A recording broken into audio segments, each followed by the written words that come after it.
shall put the motion moved by Shri Balasaheb Vikhe Patil to vote. The question is that the National Bank for Agriculture and Rural Development Amendment Bill 2000 as passed by Lok Sabha be taken into consideration. Those in favor, please say aye. Aye. Those against will please say no. I think the ayes have it, the ayes have it, the ayes have it. Motion is adopted. We shall now take up clause by clause consideration of the bill. Clause 2 to 31 stand part of the bill. Those in favor, please say aye. Aye. Those against, please say no. I think the ayes have it, the ayes have it, the ayes have it. Clause 2 to 31 are adopted. Clause 1, the enacting formula and the title stand part of the bill. Those in favor, please say aye. Aye. Those against will please say no. I think the ayes have it, the ayes have it, the ayes have it. Clause 1, the enacting formula and the title are adopted. Shri Balasaheb Vikhe Patil to move that the bill be passed. Bill may be passed. Motion moved that the bill be passed. The question is that the bill be passed. Those in favor, please say aye. Aye. Those against, please say no. I think the ayes have it, the ayes have it, the ayes have it. Bill is passed. Thank you very much. At last, we will take the Juvenile Justice, Care and Protection of the Child Bill 2000. मंत्री जी ने अपना भाषण कल कर दिया था. हाँ. Now I would see one thing I have to ask the House. No time was given to the bill for discussion in the business advisory. Now I have some names before me, and I would like the opinion of the House. There are not many members who want to speak because by and large there is a unanimity on the bill which was needed to be brought to strengthen and protection of the children, and it is in the true spirit of the protection of the children, and the juvenile justice should be given to them in proper manner. Now, so I would ask the House, should we give 1 hour for his discussion? Because we can finish it in 1 hour. Then I'll have to remove a lot of names, and I'll go according to 1 hour. Where is the paper? I have targeted time for 1 hour. So please, if there is anything very essential that you want to say about the bill itself, you're most welcome to say. But अभी आप इतने ज़्यादा enthusiastic मत होइए. संगतियों पर जो ध्यान दिलाया गया था वो दूर कर दी गई हैं क्या? That when she starts, let me first give the time to the bill. Then when we start for discussion, Mishra ji is here. We'll ask him. The thing is that if 1 hour we are giving, I would appreciate if you abide by time, because we have only today and tomorrow. Then there is Friday. We have to have. After this, we have got financial business to finish. Appropriation is there. There is a supplementary list of business which is circulated. So look into it. So please, I know that you all can speak for hours on the protection of children, but this, in the spirit and as you have studied the bill at least last night, you would know if there are any suggestion you want to give, please give. But if we discuss the entire protection of children in the country and around, then I think we will need 6-7 hours for it. So please abide by time. And I would call, so 1 hour? 1 hour. Go on. Shri Ranganath Mishra ji.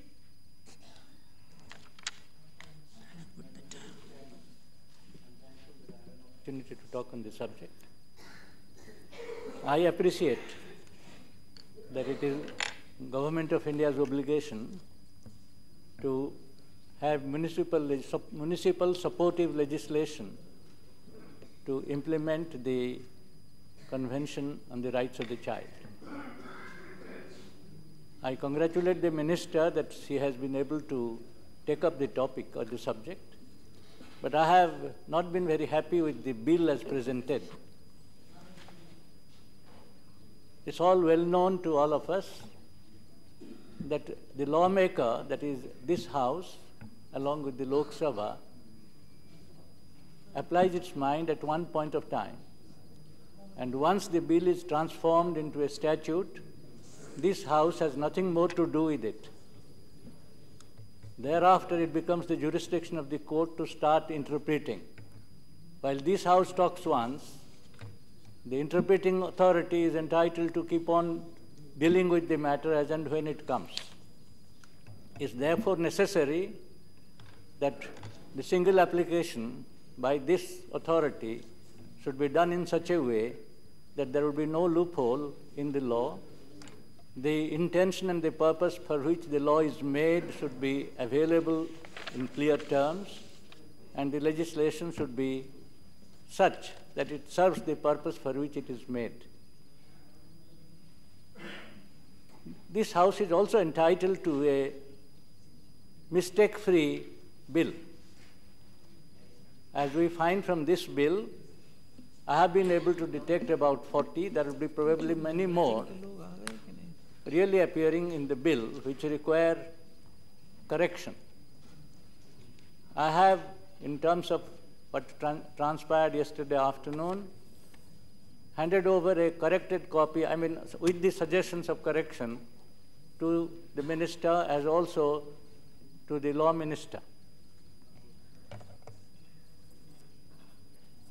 I do not intend to stand on formalities, and I request that the House may not also take it on a formal basis. Since these mistakes are continuing, and the mistakes, unless corrected, may not really deliver the proper meaning that it is intended to be brought about, the purpose of the legislation may not be effectively worked out. There are many places where a comma makes a different meaning if it is not placed at where it should be. So therefore, to say that it is a mistake of a comma or a semicolon or a singular subject with a plural verb or a plural subject with a singular verb is not really overlooking the purpose by saying that it is a small, a trivial mistake which does not matter. The second thing is a reference to section 41, which deals with the right to adopt.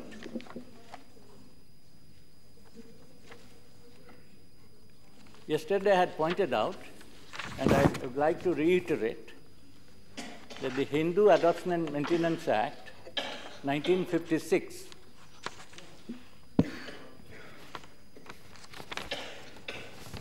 has a provision in section 11. Section 11. Jai. Which page you are reading? That's Hindu Adoption and Maintenance. I'll pass on a copy for.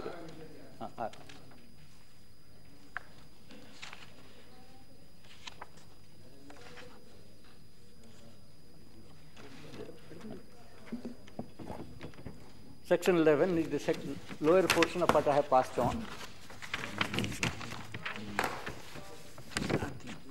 In every adoption, the following conditions must be complied with.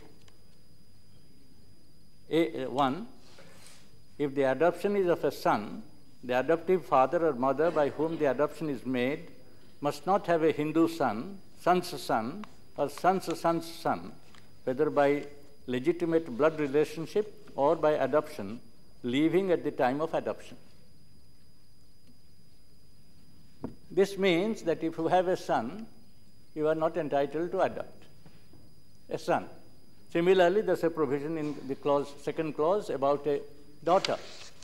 If one has a daughter, he or she is not entitled to adopt a daughter.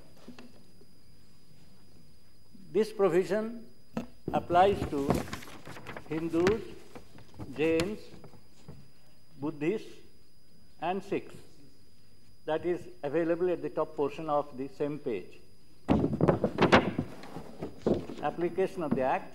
This Act applies to any person who is a Hindu by religion in any of its forms or developments, including a Virashaiva and a Lingayat, or a follower of the Brahmas and then Prahan and Arya Samaj, to any person who is a Buddhist, Jain, or Sikh by religion, and to any other person who is not a Muslim, Christian, Parsi, or Jew by religion, unless it is proved that the rest of it is not material.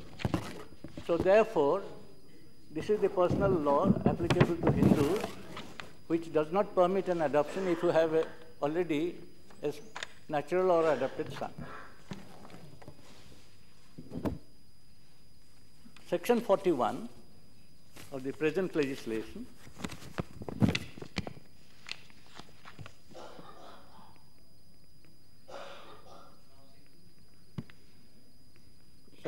Section 2, adoption shall be resorted to for rehabilitation of such children as are, the rest of it is often, we're not interested in the details. So therefore, this is an enabling provision for adoption. The question that arises for consideration is, there is no restriction here as in the terms of the Adoption Act. While that has a prohibitive clause, there is no clause here. You can adopt, one can adopt 8, 10, 15, 20 at a time. There is no problem that way. And even if one has a natural son, he is free to adopt under the statute for consideration. The protection that is available to a Hindu and the other classifications of religion who are also by the same provision does not authorize adoption, while the present statute seeks to allow adoption. I have two aspects to place before consideration of the House. One is that a bar which is available under this Act applicable to Hindus is being taken away, and enabling provision to with a contrary purpose or contrary scope is being introduced by the proposed legislation. The second one is there is a social element in which one has to consider. When this 1956 Act was enacted, the discussions would show, and the real purpose of the provision, the restrictive provision, was on account of the fact that into a family, if there is already a natural son or an adopted son, to adopt another, a stranger, would create disharmony and would not have the family unit in proper shape. We are passing through very difficult times. Social disorder and the discipline that used to be maintained earlier being absent, disorder has been spreading. And the family, which is the basic natural unit, which is recognized everywhere, even the Universal Declaration of Human Rights accepts the family as the natural element or the first institution, that is getting affected on account of the fact that the combination is not harmonious.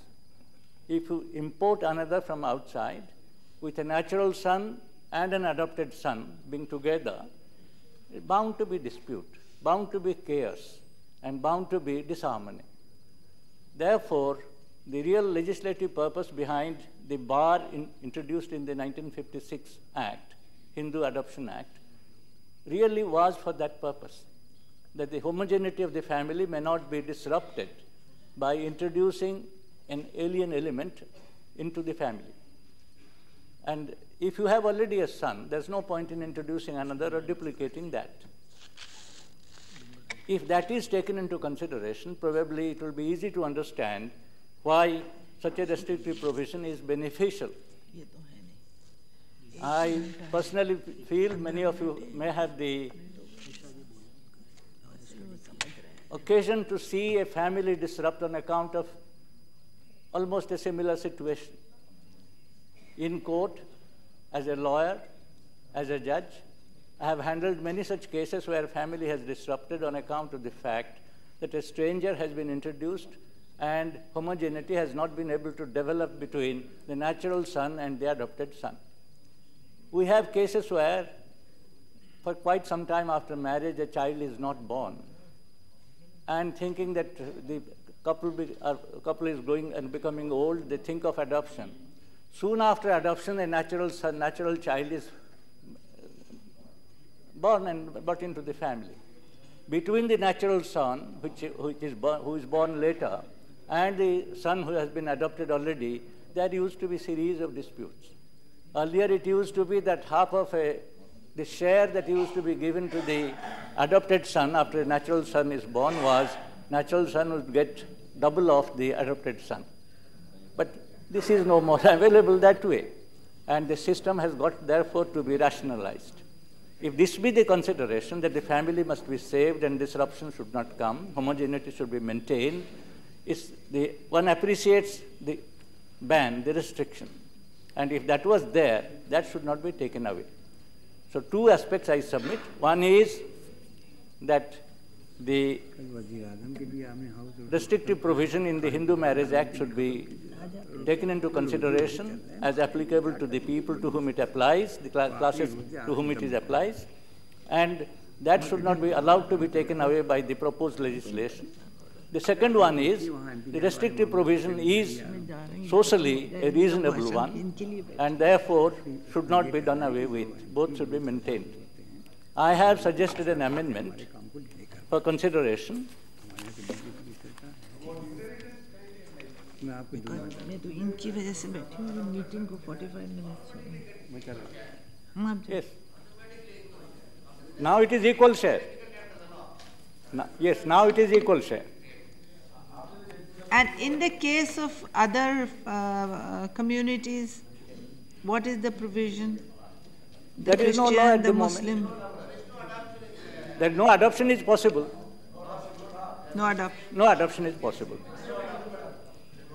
In law, conceptually, there is no adoption, though there have been cases of adoption in the recent times, but it's in a loose sense, we call it as an adopted child. But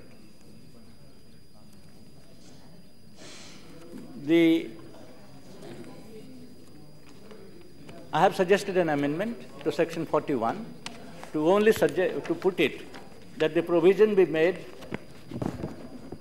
such adoption shall be subject to the personal law of the adoptive parents. It's a proviso to Section 41(2). No, that is the case in case others who adopt a child and whatever the religion that person is observing, the child will follow the same religion. Madam, I'm sorry. I think you are pointing out towards the subsection 6 of section 41, subsection B. Ki the board may allow a child to be given adoption to parents to adopt a child of same sex, irrespective of the number of living biological sons or daughters. I think it is prohibited. No. Of the Hindu Adoption Act, what you have referred. That's different. And what you have referred about the Hindu I am Adoption talking Act. of only 2, 41(2).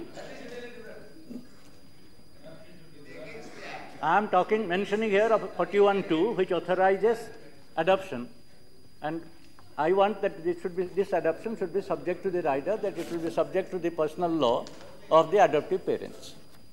If that is accepted, then we have no difficulty. And I would request that all of us who are anxious for the children to be supported, their rights to be recognized. In fact, when I was working in the Human Rights Commission or even earlier in the court, I was a great supporter of children and their rights. I feel guilty that this is a country where 50 years back we promised to children certain rights in Article 24, Article 45. We have not been implemented for 50 years. And children have no capacity to form unions, to demand, to make our activities difficult. Otherwise, we would have attended to them long before. And now 50 years have gone and we have not been able to do that. Therefore, I am anxious that this should be done. And we should comply with the international agreement through a municipal supporting legislation. But this should not be the way. And I am not used to a legislation with 40 defects. And each of these defects becomes a part of the law, cannot be corrected.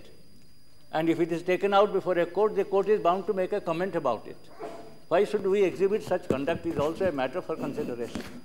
And I did not propose 41 or 50 amendments, each one to be pointed out, because I expected that the minister would present a bill which would read English. I remember of a case in 1933, when an adoption dispute was taken to the Privy Council. A local lawyer, because a lot of evidence and facts, had gone to brief the barrister there. After the case was disposed of, it is AIR 1933 Privy Council, page 214 probably, or 114. It's a case of adoption between two cognate families. The solicitor charged £100 to render the brief or the instruction into King's English. That was a special item in the bill, of course. £100 for transfer, the English briefing to be translated into King's English. The lawyer who had gone from here appeared before the master, raised objection. £20 were given above the £100 for raising a frivolous objection, because what was originally read was not really English. So it's a case of that type, that a bill would be produced before us which will require assistance to read and make meaning, and would be unnecessarily called upon to have additional exercise. This should not repeat. We have a draftsman, we have a ministry, we have the system. Therefore, this specimen should not be available to be redone before the House. Thank you. It'll be much better if the law minister is here, that he clarify these things, then we can finish the bill sooner, because yesterday, I would bring to your notice the little brief what happened yesterday. The bill was brought, and Mr. Ranganath Mishra and some others said that there are certain mistakes in the bill. He has referred to it before you, but he also said that there were certain other mistakes in the language which could change the total meaning of it. And that's why if you could explain to it what it is, then it'll be easy, because we had before us another bill on that narcotics, where we had the problem, the same kind of problem, because once it becomes a law, an act, it's converted into a law, then it becomes difficult to change it. So the Minister of Finance, who was piloting it, accepted it, and yes, he was there. Our Balkavi Ji Bairagi pointed out those mistakes. And there was a difference between the English and the Hindi bill, the copy. So that was ratified later on our identification of it from this House. Yes. Madam, I'll just refer to the principal point which the Honourable Member has made with his very wide experience as far as law is concerned. I've also had the opportunity of discussing with the Honourable Minister this subject. The point which has been made is that we have provided for adoption under Section 41 of this Act.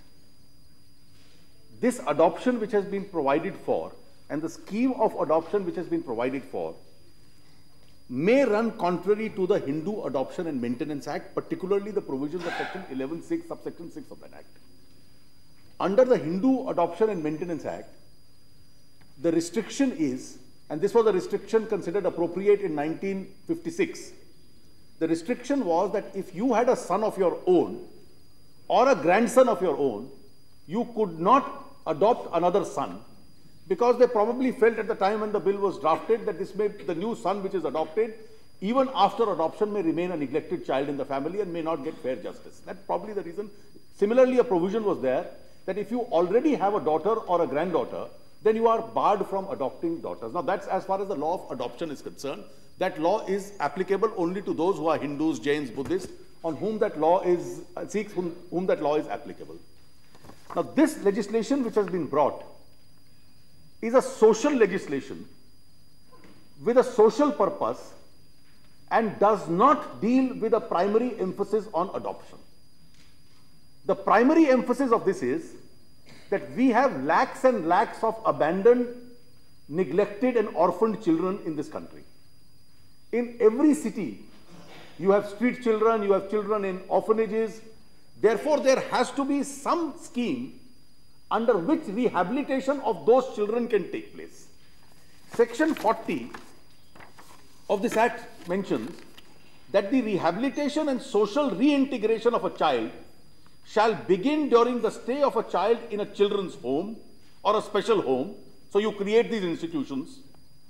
And the rehabilitation and social reintegration of the child shall be carried out alternatively by 1, adoption, 2, foster care, 3, sponsorship, 4, sending the child on an aftercare organization. Therefore, you work for an integration of the child with the society by these 4 methods, that is adoption, foster care, sponsorship, sending him to aftercare organizations. Now, as far as adoption is concerned, They say in the case of adoption where a child lives with the family itself, becomes a member of the family, the primary responsibility for providing care and protection to children shall be that of the family. Then the method of adoption is mentioned, and then the restrictions are mentioned. How do you adopt? No child shall be offered for adoption unless 2 members of the committee declare the child legally free for placement as an abandoned child.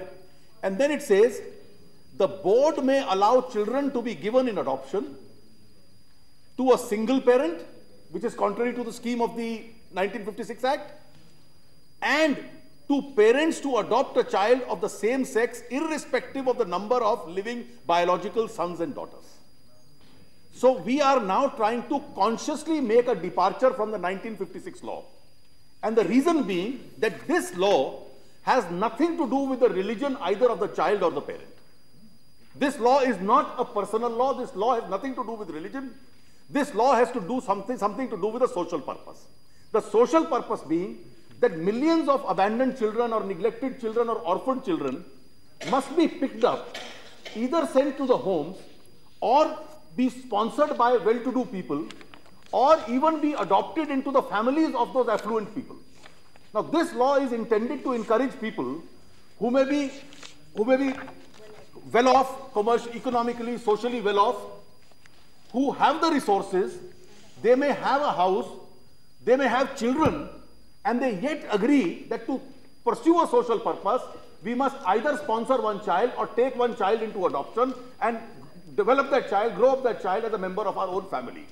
Therefore, this is a special legislation for rehabilitation of these neglected children. Now, Chief Justice Mishra would bear out that the law has been always well laid out, that whenever for a special category, a special law is created, then it is that special law which will apply. Now, most of these children would be those, we are not even aware of what the religion of these children would be. Because these children are orphaned. These children may immediately after birth have been left on the roads or in some place where the religion is not known. So their religion will not act as a bar because it may not even be known. The parents' religion will not act as a bar. What is being suggested is that to pursue that social purpose, to encourage well-to-do people to adopt these children or sponsor these children, you must either sponsor them or you can even adopt them into your own families. So this special law will have the effect in the case of these category of children, that is orphaned, neglected, abused children, of overriding the general law, which is 1956. So if there is any person who has to be adopted, who is not in the category of orphaned, abandoned, neglected or abused, that law will apply. But for this category, if through these institutions somebody is to be sponsored or adopted, this special law will apply. And this special law will defy the religion of the child, it will defy the religion of the parents, and therefore this law itself will apply. So I would request Justice Mishra to consider this point, that in view of this special legislation and the social purpose of this legislation, this amendment really, or this suggestion may really not be pursued, and it is not even necessary to pursue the suggestion to say that in whichever family you are adopted, you will follow the religion of the parents, because this law has nothing to do really even with adoption. Traditional customary adoption law, it has nothing to do with religion. It has something to do with rehabilitation of orphaned and neglected children, and therefore for those category of children, the 1956 law itself will not apply. As a social obligation. It's a social obligation. Then let him finish. Let him finish, please. Let him finish. There are a lot of opinions, I know, but let him complete what he wants to say.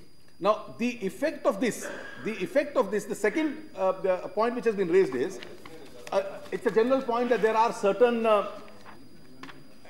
drafting words, etc. Though the specific details have been given, I've been trying to compare a list which was given in the other house. The Honorable Minister also went through that entire list with the members.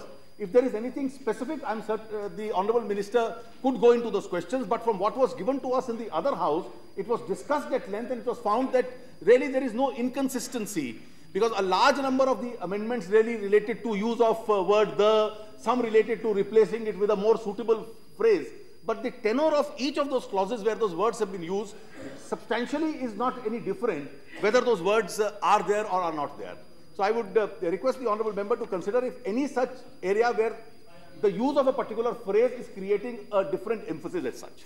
Now, I have before me, just a minute, I have before me a notice for amendment by Shri Ranganath Mishra that at page 12, after the line 25, the following proviso be inserted, namely, provided this, and I read that, provided that such adoption shall be subject to the personal law of the adoptive parents. This is being circulated. Now, no, if you want clarification, we can do, no, not in a disorderly manner, please, just listen to me. If you want that the bill should be discussed, let us discuss it in a proper manner, make your speech, and then let the minister reply. If you say that after your clarifications are done, you are going to pass the bill without discussion, fine, I will allow you at this stage. Otherwise, I will call the second speaker to speak, and accordingly the other speakers will speak. Because they yes. Yeah? One sec, Mr. Margavendra, just give me a minute. Yes. Ma'am? Maybe put a little later, say about after few opinions are discussed, because otherwise we'll have to vote on the amendment without everybody not knowing what the position is. The amendment will come when that clause comes. Right. Why I read it out, because the law minister is here. If he want to make any clarification about it, it could be taken into consideration. Ji. What I would request... Yeah, just one, let the minister speak. May I request, ma'am, that Mr. Nariman be asked, as a jurist, to give his opinion also, since it is a technical legal matter for which the law minister has taken time off. And since legal questions are being asked, perhaps Mr. Nariman could also help Mr. Nariman is, his name is there in the list to speak. If you like to speak. 3 or 4 minutes on this main question. My only request to honorable members is to consider this, that adoption in this act is as a measure of rehabilitation of orphaned, abandoned, neglected or abused child. This is not and is not intended to be a general law of adoption, because, and this is of children, because this is very important, because I recall, Madam Chairman, that I gave evidence here 25 years ago before a select committee of Parliament on the Adoption of Children Bill of 1972, and it was not passed, although it was enabling. Now, therefore, all our views with regard to adoption have to be slightly kept aside for the purposes of this bill. It doesn't apply to all children in the first place. It only applies to certain disabled categories of children. And secondly, the important thing is that 41(6), which is of which an amendment is sought and is mentioned, is enabling, because it says a board may allow a child to be given in adoption.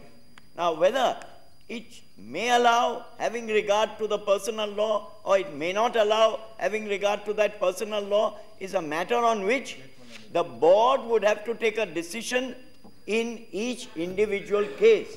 And I would respectfully suggest, if Mr. Mishra will also kindly consider it, that since there is already power of state governments to issue guidelines under 41(3), you'll find 41(3) expressly mentions it, perhaps the central government could indicate to state governments to issue appropriate guidelines to the following effect to the board, emphasizing that adoption is a measure of rehabilitation. It should be made truly effective to enable the adopted child to enjoy all social rights and privileges in the adoptive family without discrimination, bearing in mind all aspects of the personal law of the adoptive family without interference with religious rights and customs of the family into which the particular orphaned or destitute child is given in adoption. Madam, if this particular thing is followed, I don't think it will have any difficulty, we'll have any difficulty at all, because there are a lot of people like Parsis. We have no law of adoption. In fact, we can, when we say that we adopt so-and-so, it has no legal effect at all. Therefore, the important thing is This law is intended really to rehabilitate that child. The board will consider whether there is any impediment, legal impediment, and it will, after considering it, come to a conclusion as to whether it will allow or it will not allow. We cannot generalize. And may I only draw attention to the fact that the International Convention on the Rights of the Child, Article 20 and 21, expressly state that the state parties shall, we are a state party, in accordance with their national laws, ensure alternative care for such child, and such care should include various things, including adoption. So, the International Convention does not intend that we should override our laws at all in the first place. That's a matter of intention. In individual cases, whether or not a particular abandoned child should or should not be given to a particular family depends upon the circumstances of that family, the personal law of that family, what happens in that family, whether that particular son, for instance, is settled abroad and is very well cared for, etc., in which event it may or it may not. Now, therefore, there is no question of overriding anybody's law or not overriding anybody's law. It all depends on the facts of each case, and I would respectfully suggest that if a suitable guideline is framed with regard to not overriding any personal laws, because that creates a great deal of problem all round, I would request the honourable member who has moved the amendment to consider whether he would like to insist on it. Now, shall we start the discussion? I want one assurance from the House. I will permit all the legal luminaries to give their opinion on this, provided the House passes it without discussion. If the House is going to again have a 1 hour, 2 hour discussion, then we might as well go in the proper manner and should not go haphazard way. Because, yes. 10 legal points have been raised and 2 very eminent, in fact 3 very eminent legal luminaries have also made their contributions. So, there are other lawyer members, legal members also. Therefore, I think you devote some time for discussion depending on you. I am willing, Mr. Mukherjee, about to an have hour a proper or so, if you can devote Sure. about an hour, then the members can speak, but I entirely agree with you that discussion should take place orderly manner, and the members can make their contribution. So, no, now let us go properly, because, no, I am sorry. No, I am very sorry. Please, how could Mr. Mark Bandhu, if I agree to call you, I have to call Mr. Ram Jethmalani and other. No, please sit down. Take your seat, please. I have already called Mr. Ranganath Mishra, whose name was the first. He was not speaking out of context. He was speaking in his rightful position.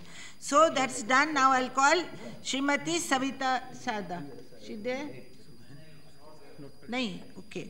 Then I'll call Professor Bharti Ray. As brief as I can. This is a very interesting bill and a very significant bill. It is, I very much appreciate the purpose, that is to deal with a subject with sympathy, empathy, sensitivity and imagination. In that way, I support and welcome the bill. Particularly, I like 2 clauses, that is clause 21, very imaginative really, which prohibits the publication of the name and address of the juvenile in conflict with law, because anonymity will certainly help the process of resocialization. I like clause 60, which on the one hand makes it obligatory for the parents, affluent parents, to pay for the maintenance of the child in a special home, and on the other hand offers financial assistance to the indigent parents for the journeys made to take the children back and forth. I also support the association and recognition of the village panchayats and the Zilla Parishads and municipal corporations as the local authority in respect of juvenile justice and protection. And yet, not madam, yet sir, I have 1 or 2 comments to make. While the bill deals with the care of these juveniles problem, it ignores the point why they are so. No child is born a criminal, it becomes one. It is the lack of economic security, lack of education, training, work as a child labor or bonded labor or municipal scavengers, manual scavengers, that lack of nutrition, lack of education that make in this country criminals out of children. Now, I will not go into statistics. 11 million children are on the states.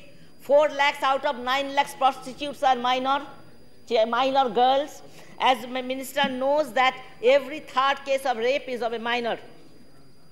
Now, if the government paid some attention to grappling with these problems, to solving them, then we would have probably grasped the intensity of the anguish. Why I make this point? It may sound irrelevant, I make the point because it becomes clear when I look at the actual provisions of this bill. What is it? That we need to pay, madam, more attention to those forces and those people that instigate children to become criminals. In Bengal, there's a proverb, that is, Gora kete aga jol. You water the branches and not the roots. You see, your clauses 20, what are the clauses? Clauses 23, 24, 25. Clauses 23, 24, 25. Those who in charge and control of the children, if they assault, if they cause such mental anguish and things like that, willfully neglects. That's what the words use. Only 6 months punishment. Employment of juvenile children for begging, maximum 1 year or 3 years. Penalty for giving this intoxicating liquor, 3 years maximum. Maximum. Takes drugs also. Madam, abuse of children at home is increasing daily. We know the sexual exploitation of minor girls within the 4 walls of the home. Begging, unfortunately, has become a profession, almost a profession, a business, with a host of middlemen charging commissions and a number of anti-socials with networks over a huge area. There's a racket of masterminds operating with a vicious nexus between begging, criminal activities, drug peddling. The situation is even worse than the one, 2 minutes more. I don't speak for long, as you know. 2 minutes, no more than that. With this, it is even worse than the Oliver Twist scenario. Now, these people are the real criminals, and therefore, they must be meted more stringent punishment. Point 2 minutes, I said, I'll refer to the point of adoption. I am no lawyer, sir, but I'm a mother. And therefore, I understand the problem that Justice Misra pointed out. Supposing I have a son, it is in rare cases. I know the purpose is good. It's an enabling. It is an enabling or clause. But I wonder anybody will adopt a son or a daughter when one has a son and a daughter and grandchildren only for philanthropic reasons. I would argue that we can adopt children for other uses, which are, I do not need to spell out, other uses of exploiting, bonded labor, employment, selling, and so on and so forth. Therefore, this clause, enabling clause, whatever the purpose, however good it is, should be taken again reconsidered, because this may, by trying to help them, we may end in giving them further trouble and further problems. And lastly, just one more point, Chapter 2 deals with Juvenile Justice Board. And Madam Minister, Honorable Minister, have also suggested a Child Welfare Committee. Excellent. In both you have suggested a woman. But there is no mention of a vocational trainer or a psychiatrist or an educationist to listen to the unheard voices, to detect the particular flares of particular individuals, and to try to understand them. And therefore, please, Madam, consider these points also. Yes, I am addressing the madam through you, Mr. Chairman, sir. I'll accept the confusion. I never speak for long, Mrs. sir. Srimati Vanga Geeta, Madam, you have 3 minutes. Please remember, after this, we have to sit up to almost 8:30 today. Thank you, sir. Please continue. Thank you, sir. I support this bill. It is well-intentioned bill. It is a good bill. I am very much grateful to the Honorable Minister because it is only due to her enthusiastic role to bring this bill. The bill will change the life of the street children who need care and protection. The bill seeks replace Juvenile Justice Act 1968. The enactment has 2 parts. One part deals with the juvenile offenders. Second part deals with the child who deserve care and protection. The question is not for the enactment of the law, but care is necessary while implementing the law. We have juvenile homes in different parts of our country. These homes are meant for providing care and protection, but unfortunately, they fail to fulfill their duty to safeguard the interest of the children. Sometimes the children in the shelter homes undergo mental and physical torture, and sometimes they just run away from shelter homes. So it should be rectified. The United Nations has given consideration to the personnel who will administer the law. The personnel should be qualified and include sufficient number of specialties such as educator, voluntary instructor, counselors, social worker, psychologist. There are the things are necessary. If you do not taken them in this, the enactment will be of no value at all. The administration should be provided for the careful selection and recruitment of every grade and type of personnel. I think the bill takes good care of it. The children are suffering from 2 problems in our country. One is the poverty and second is the urbanization. For poverty, the children are committing crimes, so they have been put under juvenile criminality in jails. The second is urbanization. Because of urban efficiency, they are committing crimes and many of them time escape. But these are treatments are required for abnormality. Social justice and empowerment is required. Juvenile is in conflict with law because of poverty mainly in our country. So, when they are put in juvenile homes, they should be treated properly. They should be allowed and while learning. Let them also put into the mainstream. It is the beginning of the first step towards the direction. Once you take care, given proper care, affection and love, many of the crimes should have been avoided. Sir, 1 minute, sir. Statement of objection provides for involvement of voluntary organizations. The role of voluntary organizations has not been well defined in this bill. Voluntary organizations should be assigned sufficient role, sincerely monitoring the activities of the organizations. Justice, juvenile police unit should not be kept as a part